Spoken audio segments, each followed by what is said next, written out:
Идрийн үсний хүүтнээр голын мүс хачирлаж айл өрхүүдийн өвөлжөө малын өтөг бууц усан давтах хүндхэн асуудлыг шийдвэрлэх учирч болох бэрхшээлээс урдчлан сэргийлэх үүднээс сум багийн удирдлагууд багийн малчид ард иргэдийнхээ оролцоотойгоор энэхүү шуудууг татсан байна.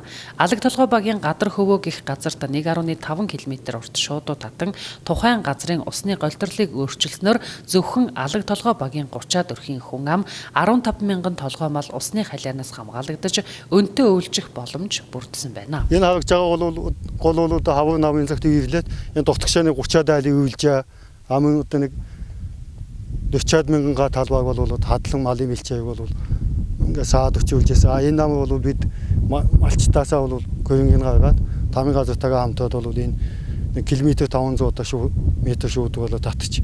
Энэ усны гол дэлэг бол өөрчилсөн байгаа. Ингэхдээ бол энэ малын мэлчээ жолоодох түмэн айлууд бол хачиурсан давхдах таатай өвлжөхөд ийм боломж бол бүрдсэн.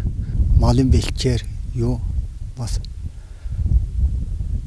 хуура чигээс хамгаал бас саван болоод бид нэр их сайхан байна. Малчид руу чиглэсэн энэхүү ажилд сум орон нутгаас нийтдээ 2.5 сая төгрөгийн зардал гаргасан ба сумын иргэн улам сайн бат зоригноор 300 литр шатхуун ковш трактор зэрэг машин техникээр туслалцаа үзүүлэн хамтран ажиллажээ.